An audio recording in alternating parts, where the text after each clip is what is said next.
Trade recap today. Took 3 trades, 1 win, 1 loss, 1 break even. But all my trades after they played out all hit full TP. So I left around 3,000 USD on the table.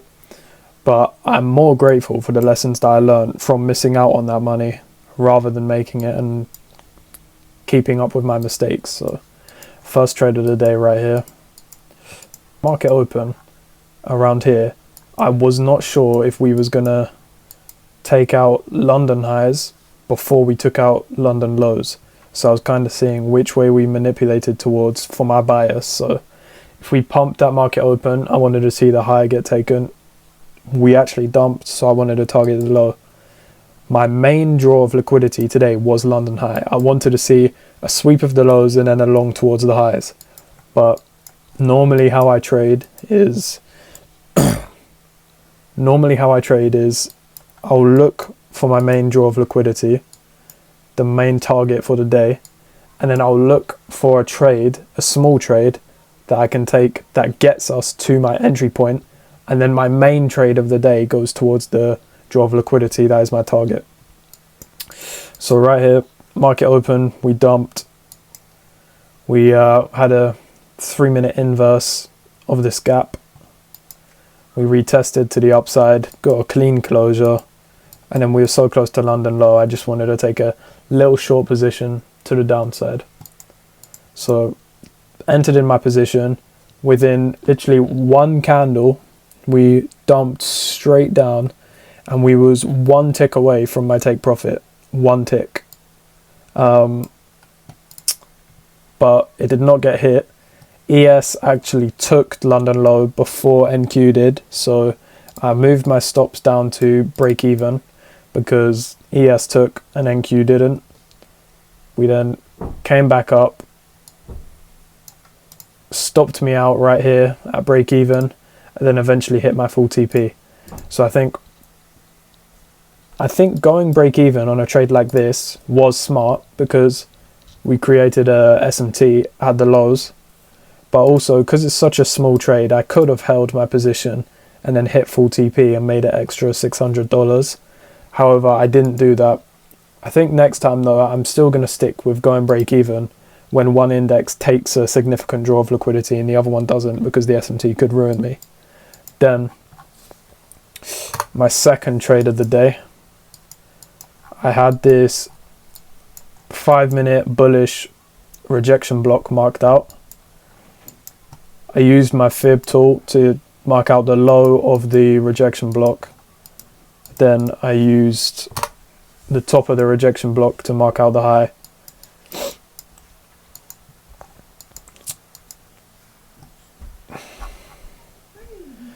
Used the 0.6 range to 0.79 range to mark out OTE.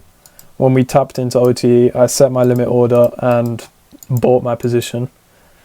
So my main trade I was targeting was trying to shoot from the OTE level to this, I think it was a 1 hour gap. Yeah, it was a 1 hour gap. So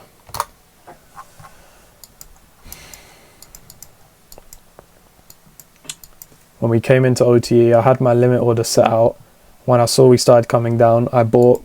We tapped into OTE by 1 or 2 ticks. I wanted my full TP was targeting this 1 hour high, but when we started pumping, I looked on ES, a pretty big 15-minute gap right here, and because on the previous trade, ES took the London low before NQ did, and then I left $600 on the table because I didn't take profit, I just went break even. This line I had marked out was when we tapped into the 15-minute gap on ES. And instead of going break even here, which I should have done, I just took profit, made like $550 here. But ES just ripped through the 15-minute gap, and we ended up going to hit full take profit of this 1 hour gap. So I did miss out on, that trade was $1,700 was full TP. So I left all of that on the table because this trade, I went break even and then lost a bunch of profit. So I didn't want the same thing to happen on this trade. So I went break even I didn't go break even, sorry. I just took profit here rather than going break even. But in a trade like this, going break even makes sense because we created an SMT. Right here, taking profit didn't make sense. I should have just went break even like this because we touched the 15-minute gap, which was here. We dumped out of the 15-minute gap, then we started rising again. So I don't think I should TP early. I should just go break even at the right times, set my TP, set my stop loss, and let the trades run. So I'll only go break even, not for a 1 or 3 minute gap, but for a 5 minute gap and above, I'll go break even if it's quite far into my trade. I will not take trades if there's a gap super close to my entry point. I'll just wait for a reaction out of that as well. Then my third and final trade of the day was this. This was quite unfortunate, but could have waited for a better entry point.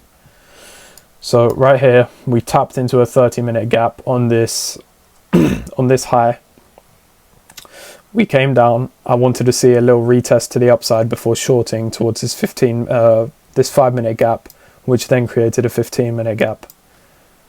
We dumped, created this 1-minute gap, retested it and closed below it.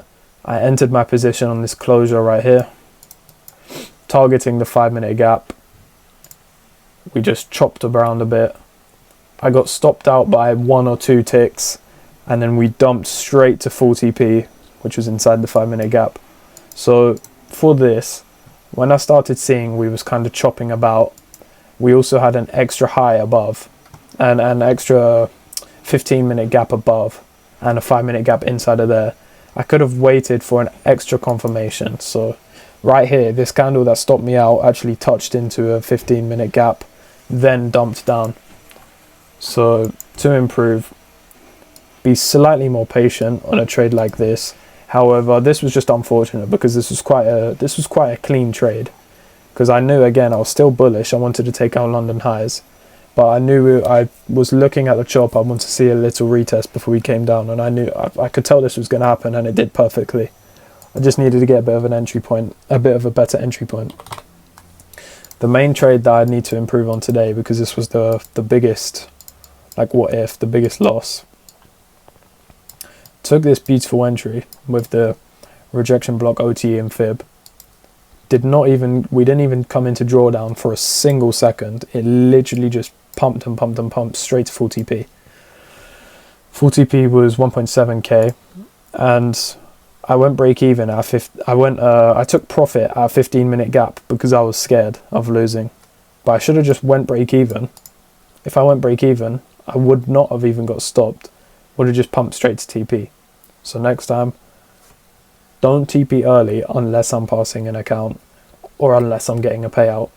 Other than that, TP, break even when necessary, because that was a 15-minute gap. That was a good call. Even though it wasn't needed, set my stop, set my trade, let it run.